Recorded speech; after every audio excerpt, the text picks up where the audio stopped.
check on the dogs. Are we live now? We are. Perfect. Right. Hey, everyone. Hello, and welcome back to the Demystifying webinar. And today we are joined again by Diego Yhama and Anthony Bari Jr. And yeah, Diego is a professional colorist and also a master trainer for the Vinci Resolve. And Tony has been a professional video editor and also a consultant for post-productions workflow.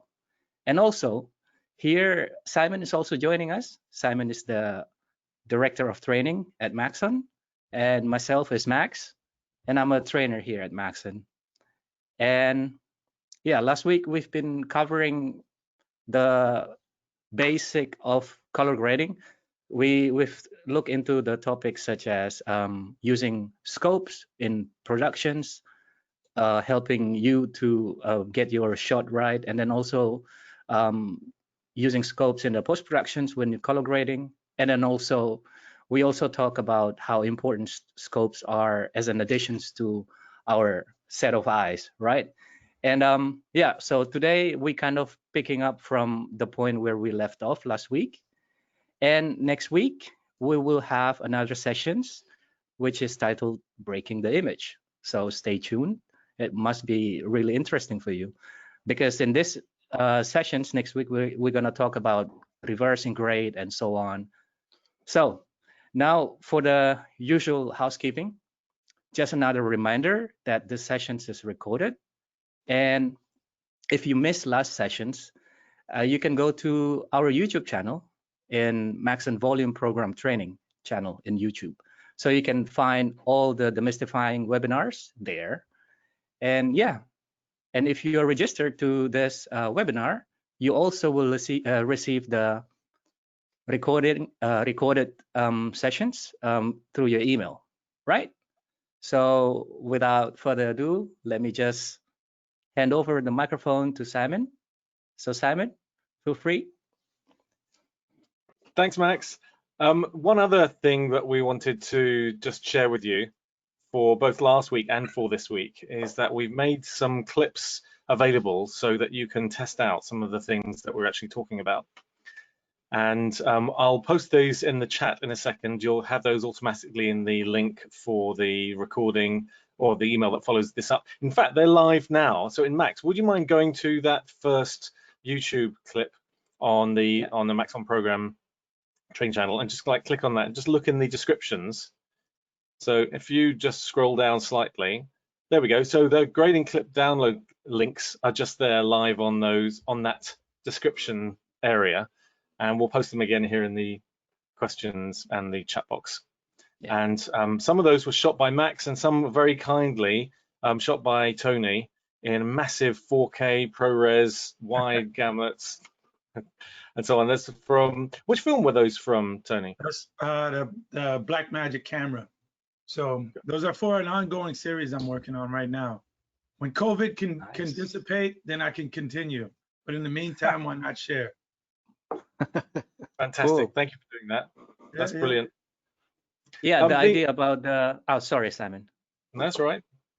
The idea about the 8-bit clip there, so you can play around, see which type of 420 format which is right for you when you want to color grade. There are 4 different types.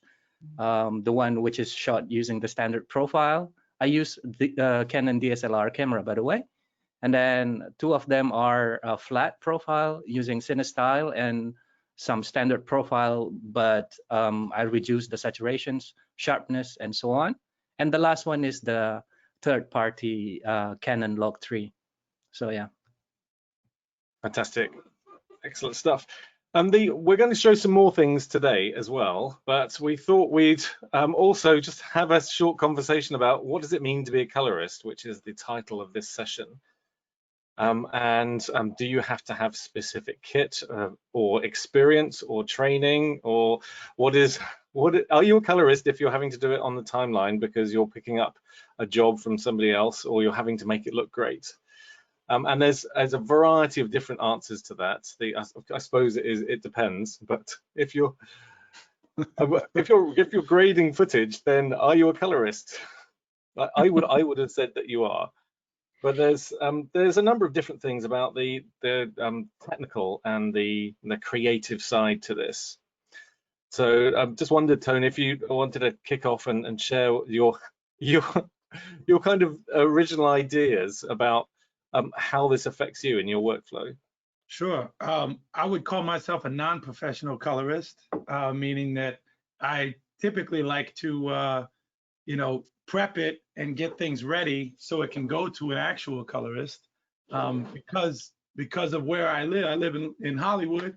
I'm not going to ever label myself a colorist until I actually, meet that spec, meet that standard that, Simon and Diego are, Color Science International colorists. So for me, it's really about calibrating and then reading your scopes and then kind of, I shoot. So whenever I go out and shoot, and if I use practical light, I break a lot of rules and I try to mold the image into something that I believe looks good technically and to the eye. So I think that's kind of just a short little spin on it.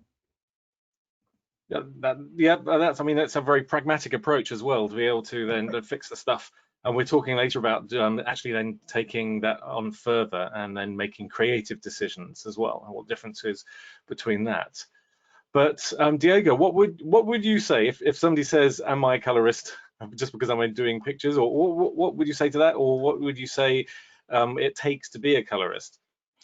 I mean, probably it's a hard question. It's a hard question because it's the same question that probably you can ask: is are you a senior colorist, or are you a junior colorist, or that kind of different categories? When sometimes the colorists say they are and so on. I will always think that if you want to be something, you have to believe that you are. Right? That's the first thing that you have to do. If you want to be a soccer player, hey, believe it and make it through. Make it through. How you make it through? Studying, practicing, going to training all time, and showing to the people. So it's kind of similar as when you want to be a soccer player or something like that. What I will say, what a colorist need to be or need to study, probably I think that right now the colorist is a mixture between two different knowledge, an artistic knowledge and a technical knowledge. That this is absolutely really important. So for example, in my case, how do I start? I start because I think I started in the wrong way. Because I in the company that I was working, I had a luster. So the person that was working with the luster left, so I had to replace him. So I start like driving a Ferrari, but without knowing what the Ferrari can do. So I always think that you have to start with the opposite, like knowing what are the tools, and then go to the Ferrari.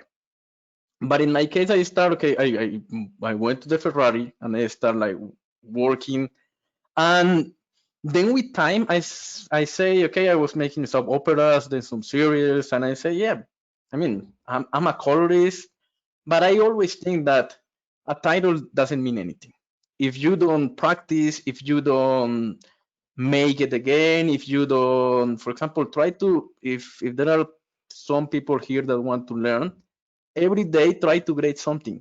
It doesn't matter if it's something that a client gave it to you. It doesn't matter if it's stock footage, but try to make it. Try to make it. And I think the most important thing is be a colorist for the history, for the story of the program. Don't be a colorist thinking of your social media or in your Instagram. Be a colorist that is going to give emotion to the stories that you are going to grade. I think replicating is big too, what he just said. If you can do it more than one time, just because you can make an amazing cake one time and then you try it again and then you can't do it the next 2-3 times, like you should practice and make sure that you can replicate what you've done before. So yeah, and he definitely drives the Ferrari now, so I'll say that. Yeah, So the 10,000 hours definitely chime in for this, Yes. right? 100%. 10,000 hours. I'm yeah, probably and at also learn from the others. Never, I think it's a rule of life. Never think that you know everything. Oh Every man, time you yes. learn from the others, you learn more. I'm learning when we do these. I learned from Diego last week. I really liked his sandwich example. I think was amazing. Yeah, You know, there's you exactly. can always learn, and there's a different flavor of that same thought that you might have. So I completely agree with that. This is true, and we'll have this as a theme as we go through this hour. And we got some comments about are you a colorist if you're working as an editor in a team, or if you're a filmmaker working individually, or if you don't have a grading monitor, and those sorts of things. We got some ideas about each of those setups. But I think what you hit on the reference there, both of you, was the kind of difference between artistic and technical. And there are some technical things to do to get the best out of your footage, and also to make the footage look clearer. And then there's the creative aspect about matching shots and also enhancing the emotion of certain shots with different colors as well. So I think both of those can combine as part of an aesthetic. Totally. Yeah.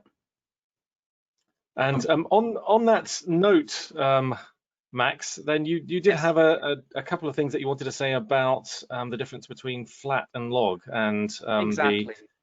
This is coming back again to being technical or being creative.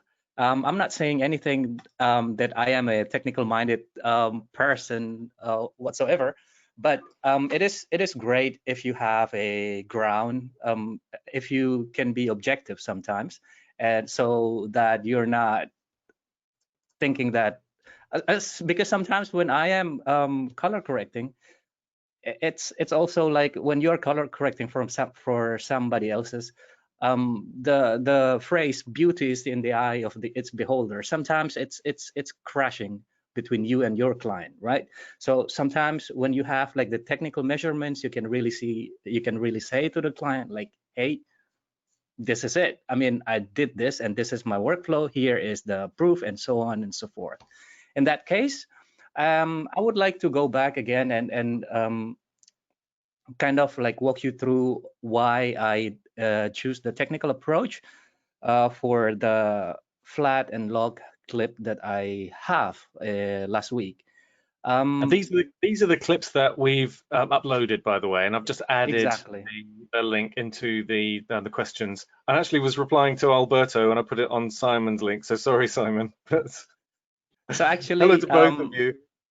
Exactly. Actually, you can also do how do you call it? Test on your side as well while playing around with this clip. So the idea of this clip is that actually it's coming back to my own curiosity, because I only have like camera that shot 420 files and 8-bit files, 420 chroma subsampling, and I just want to make the most out of it, and I just want to get like the best footage for color grade. And yeah, I do realize that it is 8-bit footage 420. Let me add one thing to that, by the way. Yeah. That's so common. Just like no matter what it is, I've seen all kinds of major projects that have 420, 8-bit footage that they just jam in because it was great 3 years ago, so they want to recap it. So Yeah. don't knock it too hard. It's pretty common. Wow. It's actually a good mixed bag of beautiful, amazing cinematic stuff, and then the 8-bit stuff is so common. So I will add that. So don't knock it too hard. No. Yeah. All right. On that note, yeah. Here I have the standard profile. It's actually just the standard user profile in Canon DSLR.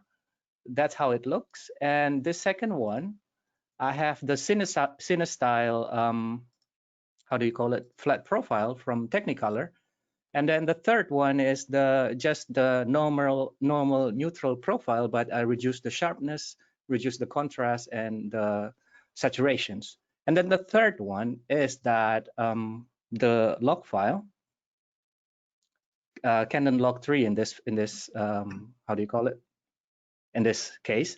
And I thought that by shooting log, I can compress more data, and then after that, I can massage the file a little bit in the post to get more. But then apparently, when it is 8-bit files, there's not so much stuff that you can do in the when color grading with that. For example, here I have the clip color match using the X-Rite Color Checker Classic Legacy here, and as you can see, I don't know if you can see it in your screen, but you can already see that the sky is breaking apart. It's kind of showing the bending already.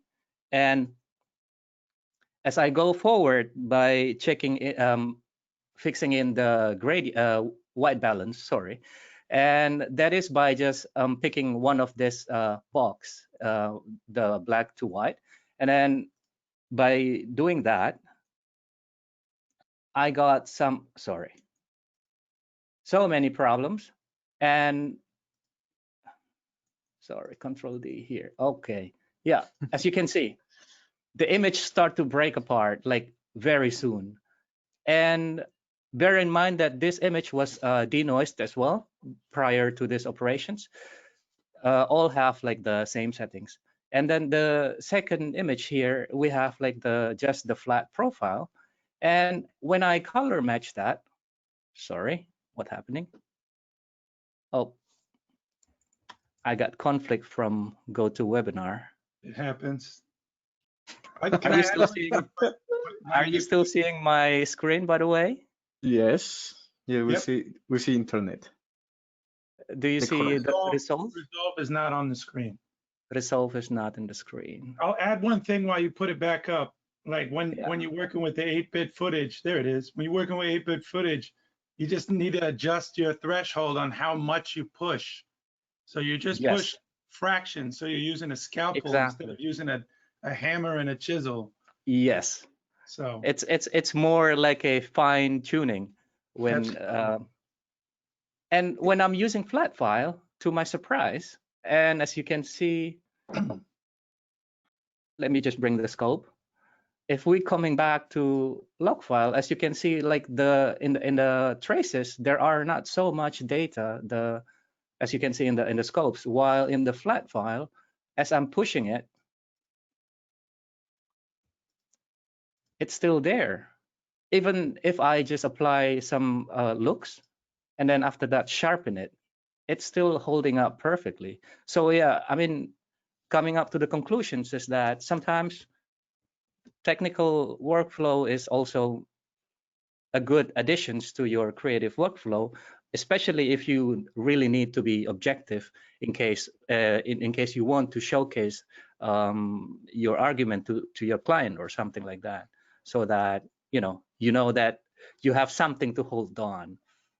Yes, right? And I will add to that part is that you need to have that technical knowledge, because if you are starting to make these color transformations and you made them wrong, you completely destroyed your footage. And we haven't talked still about ACEs and so on.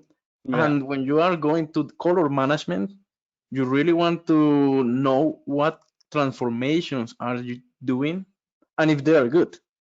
If, for example, if in this case you just approach artistic to the experiment you made, probably you will not find a conclusion or as an objective conclusion as you found it here. That is really objective. Totally agree. Very cool. So that's an important thing to know as well. What type of camera you're using and what type of setting you've got. And it's very easy to have the wrong output setting and get 8-bit rather than 10-bit and so on. And then that, as you've shown, it will significantly affect what you can then do in post-production. Because sometimes that probably the most common stuff that colorists will face, right? Matching, how do you call it, diverse type of footage from different type of cameras, right? Wow. Absolutely. In fact, that's a fantastic lead-in to, I think you had some matching ideas, didn't you, Diego? Yes. So can you put my screen? All right, let's see. I might have to do this here. Hang on. Let's make you presenter. Yeah. Okay. Okay, and show my screen. There you go. Okay, now you see my green. It's beautiful. Yes. All right. Okay, that's good. Okay, so matching is the hardest thing when you're a colorist. Yes, and depending of your matching skills, you can be faster or you can take a lot of time. This is really, really important.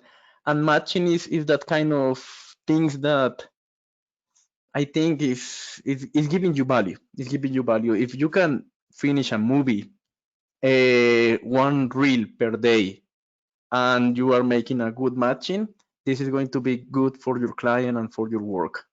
So when we're talking about technically versus artistic, definitely matching involves both things. So let me show you here. What I have is this small diagram over here about the eye. And one of the first things you need to understand is, okay, you're going to give image to the eye, but what are the main, like, how can you say, the main things that the eye is going to check about your image? So the eye is going to divide in color and light. That's the thing that you always have to know, color and light. Usually we perceive more light than color. So this means that when we are matching, we really have to pay attention to the eye, a lot of attention to the eye. All right, this is really, really important. So I will just make a really fast example here, matching this shot in this shot, and I can start doing like with my eye and so on, and maybe I can find a result. But it's always better for you to help with the scopes. And remember, last session we talked about the scopes, and here we are going to show how they are really important in matching. So for example, I will just save this still, and I will come here, and I will put this a little bit bigger. And here I have. The first thing that I'm going to do is to match a light.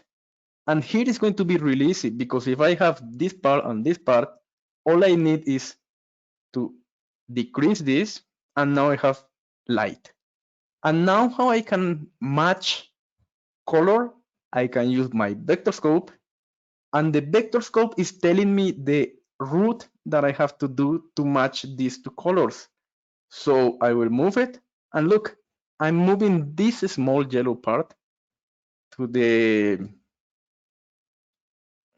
here, and it's already matched. I didn't have to expect anything from my eye and so on. I'm just making so logically and so fast. And I'm using here the color wheels. How can they be with the primary bars? For example, I'm going here and I want to match this and this. And what I'm using is I'm changing it to the parade. And in the parade, I can say, okay, this is the red channel, this is the blue, and this is the green. So all I need to do is put this up, put this down, and now go with this one up. And as you notice, I make a really, really, really fast match. Yes, using first the primary bars and then, okay, first the color wheels and then the primary bars. So, I mean, you are saying right now, okay, it's easy because you are using solid colors. How is it going to be if we are using, like, for example, real images, like these ones? For example, Tony record these ones that are really, really nice. And let's just match, okay, let's just match actually this one that is over here with this one. All right. And what I really recommend always is check how is your images in the scopes. And for example, here what I notice is that if I come here to the Vectorscope, I notice that there is a really big predominant here in the greens, and over here we see a lot of red.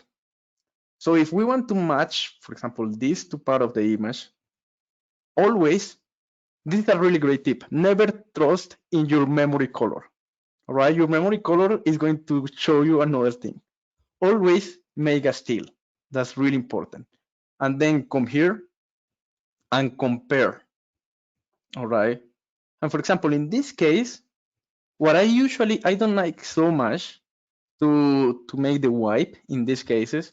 What I like is to put full screen and then press and unpress. Command W is the shortcut. And here you can say, okay, this one is a little bit red. This one is green. So what I can do really fast is maybe move this a little bit here. And I kind of find it like doing it with the Vectorscope. But remember, in Resolve, you can have Vectorscope per lights. That is also really nice, like to see where is the predominant part. So here is a good option. Also, another good option is, for example, in these cases, I will move to this image. You can put the wipe, and here you can select both clips and start like matching them. For example, I will match them in this case, just using the parade. And here I have the left is going to represent this part, and the right is going to represent the right part of the Vectorscope of the RGB parade. And all you need to do is, for example, move this. In this case, move this one a little down, and now you see it. But it's always really, really, really important to put it in full screen. And now, because when you are actually like just looking at your both images, and you are like just looking at this so small, probably they're not going to be really, really good matches. So it's always good looking at them at good screen, at full screen, and then play them.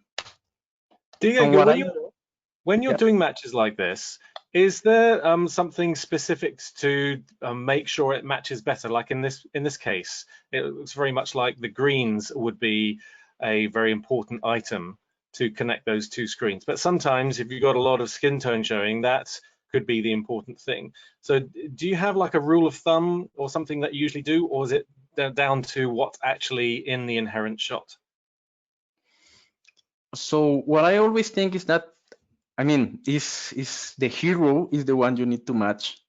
And so if it's a character, the skin needs to be really, really similar in both cases.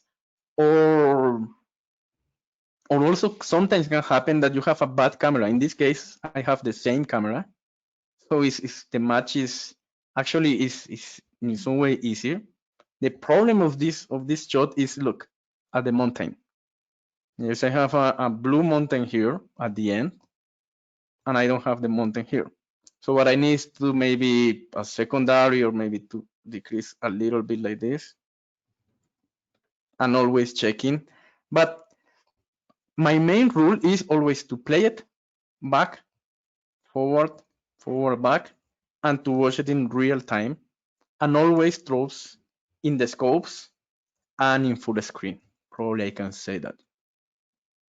Excellent. There's also a lot of pressure when you're grading different, either a show or a movie, and to be able to do a number of shots in a specific amount of time. And I know the answer to the next question is always as soon as you can, but how, or rather work as fast as you can. But do you also give yourself like a time frame for matching shots? And also, does that kick in before your eyes get tired and get used to certain colors? Is that important? That's really, really important. The problem is that I know some colorists that put some like a watch and some put a chronometer and say in 3 hours I have to match 300 clips or 400 clips. Wow. Because, for example, when we are making soap opera, sometimes we have to deliver one chapter in one shift in 8 hours. So over there is just, and there's where the color panel takes a really big advantage. Yeah. Yeah, absolutely. It's so interesting that that we're dealing with things that people would absolutely notice that if they weren't right, and yet usually we have such a compressed time to be able to do it. So yes, any tricks like this are hugely useful. Sorry, one more question about matching techniques for Diego. Is there any difference if you are just working on your own project, like for example, if you are just doing your own project, and then probably it's more like Tony questions, but is it any difference like on the time that you spend when you are grading the clips of your own and then the clips from your client, when client sitting right next to you? Is there any difference of the time that you spend on that particular clip? Do you spend longer time when you are working on your own clip, because obviously you are your own client, right? How well do you know your client? Go to Yeah, happy in my hour. case, I don't record, so for me, it's, Okay. but I don't know in the case of Tony. Yeah. That's what is the old adage? If you give different rates, if it's just you doing it, you charge one rate, and if it's you with the client watching, there's another rate, and if it's you with the client helping, then it's like double that. Yeah. Client maintenance too, right? But Yes. actually, you mentioned, Max, something really, really important is that when Yeah. you are taking a project, you need to Mhm. think in the time you have. Yeah. And you need to think that is a general thing. Because, I mean, if you have 8 hours and you have 500 shots and you spend in one shot 50 minutes, you are lost. Yeah. That sounds pretty familiar. So Randy's got a sorry there, Diego. But just in with that idea, Randy's got a good question about copying and pasting values to clips. So I just wondered if you could just talk about that for a second, because there are, of course, methods to be able to speed up your process, especially if you've got 2 separate cameras and you can paste to multiple clips. But I just want to ask you about that. yeah, so to answer that question, Randy, I will, for example, when I have a soap opera or a series or even a movie that was making with 2 cameras, so I always start with remote versions in Resolve. What remote version is, that based on the name of the camera, you can grade one, and then the other shots with the same camera will grade it automatically. So I start like this. Then what I do is I move to local, and then I play with the timeline thumbnail mode that organize your timeline from recorded or from the source. And I always use a structure node, a fixed structure node.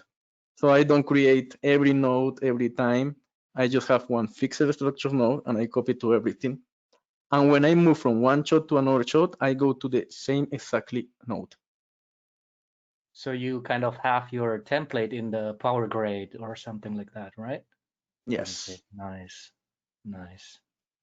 That must help when you have to pick up old projects as well. So something you haven't worked on for months, that you exactly know where all the settings are, because that's the format that you've set yourself up as a discipline. That kind Yes. of makes sense, right? I mean, you don't have to start like how do you call it, reinventing your thinking. You kind of like have, you know, a tried It's both things. method. I Yeah. think you have to reinvent for make better things, but sometimes you need to make fast. And Randy, just as another tip, I use gallery stills, I use memories, and I use local versions for create different versions of clips. So what I think when we are discussing about what do you need to be a colorist, or what are the tools you need to be, the software, you need to understand the software really, really good. So the software will help you. The software will help you. Absolutely. And Randy's got another follow-up question, which I think is a good point, about it would be great to see how to build up that as a template. And so what we could do is, we might not have time in this particular hour to do that because we've got a bunch of other things that we want to show you, but that's a great idea. I think that we've got space over the next couple of weeks to show you some pragmatic methods for that. So that's a great suggestion. Excellent. And I think talking about creative and versus technical, you had a couple of things, Tony, that you wanted to show as well, didn't you? Oh yeah, just kind of, I guess this goes to like the one person team, or what Max said, when you're working by yourself versus when you're working with a client breathing on your shoulder 6 feet apart. Yeah. So let me share my screen here and I'll show a couple of things. Can you see my screen? Yeah. Yes. Okay, great. So let's just talk about available light, and then kind of I'm going to talk about breaking some rules. I do them intentionally. Pisses some people off. Some people, if they already know my style, then you know there's never a hiccup. But you know, I'm going to talk somewhat about creative and some about technical. So creative wise, I really love flares. I love natural flares. I shoot into the sun. I put a ton of ND on. I use cinematic lenses that I can open up all the way, you know, some faster than 2.0. And I just take advantage of the sun and those like peaking light, you know, coming in, the bokehs, you know, all this kind of stuff. I love to take advantage of it in the lens, in camera, and shooting raw and shooting log. So these are like this magic combination of available tools that you have now inside of a camera. And I love taking advantage of that. And that's the difference between shooting with your iPhone or like shooting with a GoPro, right? You know, the fact that you have this whole range and you want to basically expose that sensor as much as possible sometimes and take advantage of what that sensor has to offer. So I'm just going to share a couple of these clips and just show, you know, some things that don't, these are all raw. And some of them are available as ProRes clips. And like right here in this one in particular, like I'm using that flare just kind of as a transitional element. And I almost like whenever I do this kind of stuff, I kind of rock back and forth into it. I know it's there. And I kind of just purposely point my camera ever so subtly upwards towards the sun, just so I can get a little bit of the light leak in there, you know, or if I know like I'm here, I'm in this forest area. And let me actually just make this one solid screen. So I'm in this forest area, and then, you know, I know that everything above the sun is kind of peeking through, so I'm aiming for it, and I'm kind of using that foreground, and here's our flare. So like I'm purposely rocking back and forth just to get that flare, and the flare to me is like a great time to transition, you know, into another shot. Right, and then you can. So you're thinking about the creative grade at the shooting stage. So Yes. with our theme about what does it take to be a colorist, you're actually being a colorist before you've actually captured the footage. Yes. And some people Fix it on set. and some Fix people it on set. I will say that, like, I've definitely heard like, oh, you just blew that out. I'm like, yeah, I shot another clip that's wide, that's properly exposed for the whole area. But when I'm doing something on purpose for a transition or to have style, I will shoot a stylized version, and then I'll shoot the regular version, if that makes sense. A quick question, Tony. Are you also using filters as well, like diffusions filters, like Pro Mist or something like that? No, I'm actually shooting this. You know what's funny? I have a quick story about Pro Mist. Yeah. You know, when you're shooting in a very hot and tropical environment, your Yeah. Pro Mist filter is actually when you get out of your car that has AC, and then you get into like the hot environment, you're gonna have a natural Pro Mist. And sometimes Yeah. I shoot with the fog on the ND, and it just gives you a really crazy looking image. So Wow. not to the point where it's like completely fogged up, but I will shoot a couple of clips just like that. Again, it depends on how much memory you have in your memory cards, but I'll shoot some cool looking stuff. I'll see if I can pluck that out next round, but I actually do have stuff that I shot. I always use a ton of ND. So like ND, I see. like I have one right here just to show you. And I love the variable NDs, especially, you know, if I can avoid, you know, especially with the, you know, with the rings, if I can avoid kind of going in and having to swap out an ND 2 for a 4, for a 8, for a 32, or a 16, if I can avoid that with one thing, I spend the money on that. And that's typically for like a lens that allows me like a 16-35 or a 24-70, anything that's kind of has a variable, what do you call that? You know, something that I can adjust my focal length. So, and again, I'm not being very technical at this second, but so, you know, back to what I was saying is like, if you look at this, now I still have that same, I'll play this clip. Now I still have that same kind of pulsing, you know, light leak that just pops in. And you can see it so subtle on this one, actually. and you can kind of see what's really cool is it gives you an idea of where the sun is, you know, where your light source is coming from. So when you do use an effect in post, which I'm a big fan of the overlight effect that Red Giant makes, and then also there's you can also craft these lens flares using I want to say it's No Light Factory, and there's No Light Factory EZ, and these are like more like a VFX kind of feel, but I try to do it practical first, and sometimes if I have the time, I will shoot without doing it practical, and I'll shoot a flat version of the same thing.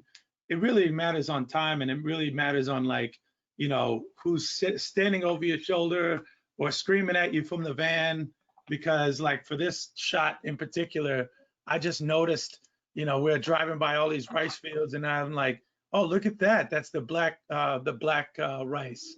And it really has this beautiful contrast. So I hopped out, and we're in the middle of going somewhere else, and we have to meet people somewhere else. So I'm like, can we just get a few minutes here? Because this looks really, really interesting. You know, this is black japonica rice. It's a black short grain rice.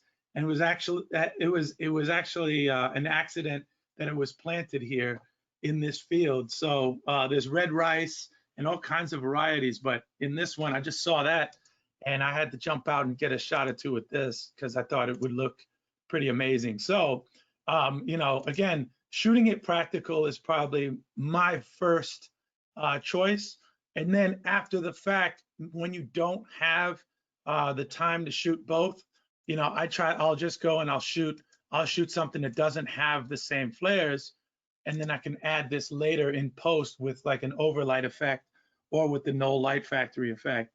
And that's when you can actually craft these. But now you have, the point is that you have this kind of reference, and you can see light sources kind of coming from here, and you can see, let me actually just jump here into the color page, and I'm just gonna tweak one thing and just show you. I'll talk about ISO real quick, your sensitivity. So let's just change this to my clip. And right now this is at 400. I actually like to start at 400 or 800. Some people will shoot very clean. I know Max was talking about shooting really clean at like 100, 160, you know, below 200. Even with the DSLRs, I still like to shoot 400 and up. I really don't feel like the image has the same amount of flavor that I want until I boost the ISO, until I get more light in there. I'd rather block light and have it, you know, than not have it at all and just see a very flat image. So yeah. I would say, I don't know if anybody remembers like the old credit card imprint machines, right? Or even tracing paper. If you think about it as tracing paper, right? And you kind of go over something, I would rather see more of a dynamic. So when I go over and that becomes a sensor imprint, right? I see more things popping in my image, and I can see a lot more than if I just shoot a lower ISO. Lower ISOs will sometimes, especially if you're using ND, you'll end up with a more contrasty image like this, right? So this is at 200. Of course, I have a LUT applied. So without the LUT applied, you know, let's take a look at the image here. Like this is at like ISO 100, very contrasty. You know, this isn't exact, but let me just pump up the exposure here, right, just to show you. So even when I do this, this image is not as exciting, at least to me, as if I were to be at, let's say 800 even, right? Now, yes, that's blown out. I'll bring this back, and I'll also apply this, I'll apply the LUT, right? And then let's kind of, we can, you know, again, adjusting for exposure, right? And just showing you kind of how I would shoot. But, you know, with this, now you have, you know, you get the light leaks, you get some character, you can see the light fall off or just subtle fall off on the face or on the subject. And that adds a lot of dynamic to your image versus just capturing it all without allowing some light wrap. And, you know, that really kind of makes your image have that much more flavor. So it's kind of like, you know, if you just had a bun and now you put that glaze on it like a Cinnabon kind of thing. And to me, I feel like having access to that just adds a lot more dynamic to your shot. So I know this is not in camera, but just kind of showing you that if you shoot with the higher ISO, most cameras, I will say, even the higher end cameras are rated at 800 ISO. So the sensitivity where you're actually supposed to shoot and shoot for is around the 800 ISO or ASA range. My Sony camera, which I'm ironically using as my web camera right now, my Blackmagic switcher, is rated at 2000 ASA ISO when I shoot in cine mode. The camera is rated at 2000, so you're kind of locked at this very bright image. And I shot a ton of stuff in Southeast Asia, and it has 2 built-in ND filters on purpose, so you can kind of block in the available light. But it's great to have that amount of variable light. I mean, have that much light coming in. Then you just work at blocking how much light you have, and it's just like walking out and putting on your sunglasses, you know. So to make sure that you have enough light, you can craft a better image, in my opinion. It's really interesting about using reference and shooting reference that you could then mimic in post, especially with the light leaks and the lens flares, but also then shooting reference at those different settings for the ISO, so you can then creatively tell the difference. And I really like the fact that you're using all the techniques that during the burgeoning decades of cinematography, all the things that would get you fired as a camera op. You're now using that. When you shoot raw, you can bring it back, you can step it back. And I've actually, you know, I've seen a timeline that I put together, and then the colorist is like dropped all of my ISO to like 400 from 800, and then adjusted the exposure post. So that's, you know, that's hand in hand with it. So you can experiment because you do have raw, because you do have LUTs, you know, because you do, like I could see somewhat of a finished image, or what a finished image would look like in camera, and I can toggle on a LUT that, you know, going in here, I can, if you look here, I can apply the LUT, but the LUT is like a sidecar file and not burned in, and that's huge. So I can even adjust and aim for the highlight recovery as well, and adjust exposure, adjust the color temperature. Nice. So everything is available to you now, so you can break those rules. If I did that with my like old 5D Mark II, I would probably piss somebody off, and then I wouldn't be able to fix it. So, you know, the amount of detail I have, I push to the limit, and I love that. So, but I'll show, here's one extreme example, and I'll show kind of the day to night. So here is a shot. Let me show you the raw shot. So this is what it looks like when I was shooting it. Right, and actually it says right here, you know, my time code, that it was about 5 p.m. And in that part of the country, right, in that part of the world, when the sun is coming down, it's coming down at like 5 p.m. Like this is literally like last little moments, golden hour, you know, and the sun just comes down and like, you know, so within like, you know, 2 hours, you have this beautiful window, and then when it does come down, it's just gone. So that's when I actually rely on the sensitivity of the chip, right? So I actually will push the ISO. I have another shot that I shot at 2000 ISO. It doesn't look so noisy.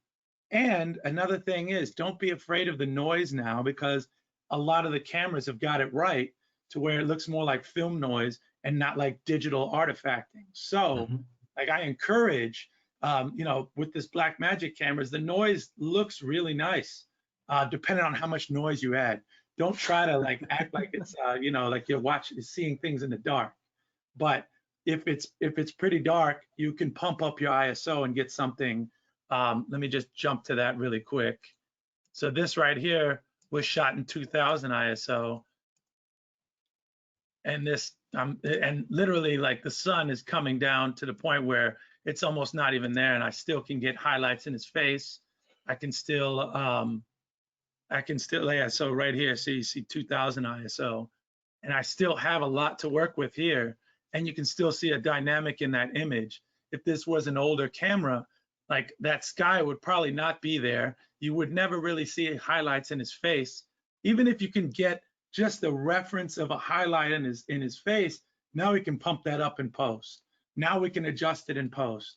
And again, yeah, there is some noise in here, but there are ways to clean it up. And honestly, the noise in here looks pretty good for what this does. And I'm even shooting in an 8:1 compression, which is kind of, you usually start, 1-to-1, 2-to-1, then you go 5-to-1 and 8-to-1. So I'm like, third stage of compressed, and this raw right here still looks really good and holds up really well. So I would say that, like, nowadays the technology has got it right. So don't be afraid to experiment with it. And let me just show you a quick, this is, I'm not calling this a full grade. This is like me just kind of pumping things back up to show you, but this is the same kind of images.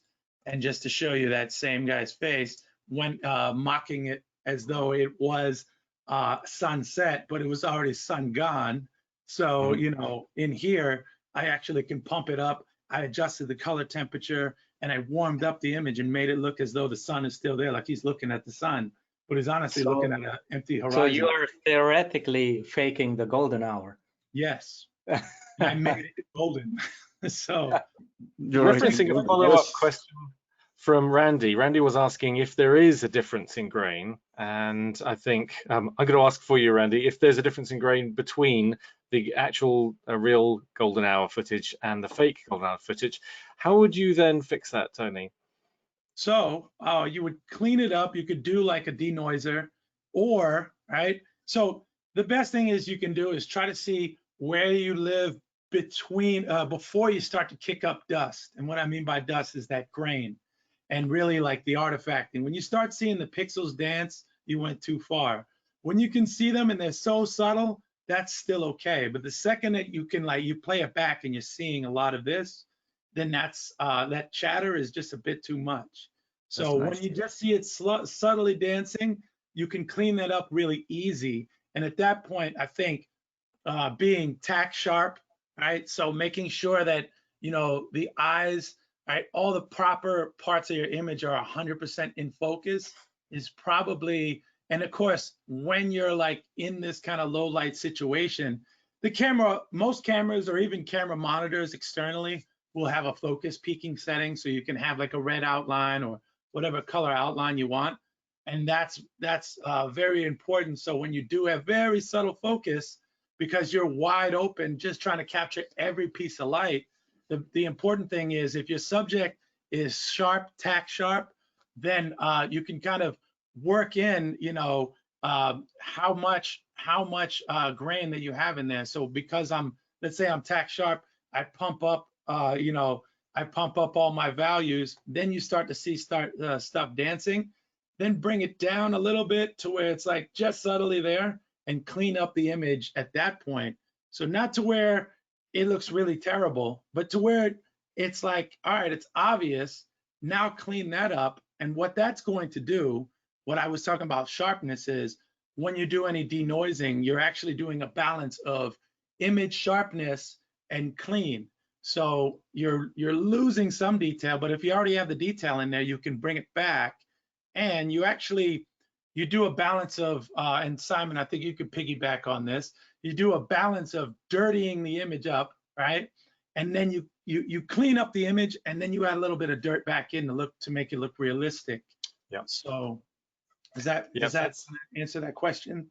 Absolutely, yes. Those are excellent tips. And as Randy's pointed out, that sometimes it's very useful to hear how other people are approaching these problems, just as a sanity check, or maybe as a reference for your own techniques. So this is why it's so useful to have this conversation like that, to find out how you're doing it, which is fantastic. And I love that idea about faking a particular shot because of you're running out of light and so on. I think, Diego, you had a couple of examples with power windows, didn't you? To help kind of that matching shots or faking different lighting setups. All right. Can you stop the? Yeah. So yes, I can the screen. Sorry. Yeah, I'll stop sharing mine. Put it over to you. And can you put it to me? Here you go. All right. There you go. Okay. Really fast. It's really is a great point what Tony says about when you reduce noise. At the end, you give a little bit of noise. So it's like you take something away and then you put a little bit. And this is really important. And this is actually a tip of a friend of mine, but I love his tip. And it's not, for example, on set, Sometimes you use these cookies to put some textures in the images. Sometimes they use this plastic thing, or sometimes they put it in the light as a lens, and they make different kind of textures that at the end paint in some way the images by this way. And because our images are recorded already, we don't have a light and we don't have this kind of implements to add this texture. We can fake it. And how we can fake them? We can, for example, have something similar like this. Look at my mess. But actually this mess is doing, let me just show it to you, is doing this. This mess is creating a cookie. And this cookie is kind of similar as the cookie that we're looking like this. You So see? you're doing that with a mask, aren't you? Just Exactly. free-forming the draft. Okay. Yeah, so look, I'm doing this free-forming with this mask. And I can modify and I can make it soft and I can make whatever I want it. And then my light is going to be this circle.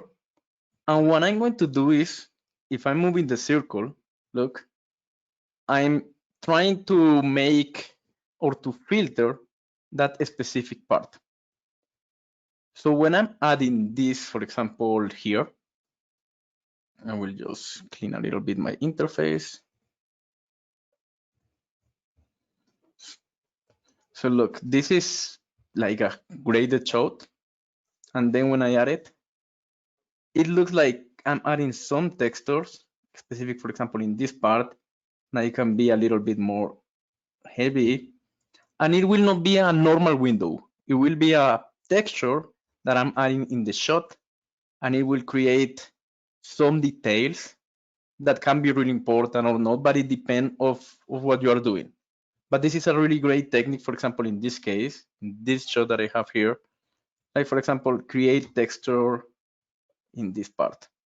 So look, now it looks different. It can be a little bit more soft if I want it, but it's a really nice way to add texture in some shots when you don't have and you need that.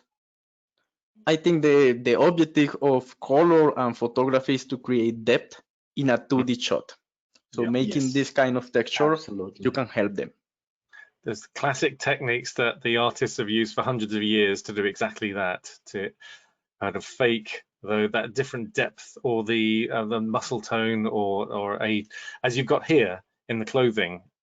Yes, and even you can color them. You can put it some color to make them like really strange result or something like that.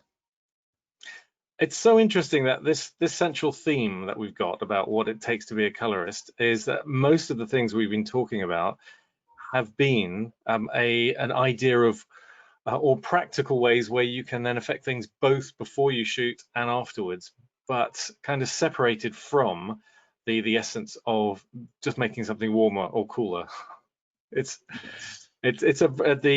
The answer is, as we said at the beginning, it depends. It's a whole variety of different techniques and how you approach it and what you've got in mind for the creative process as well. Yes, and I want to add something here.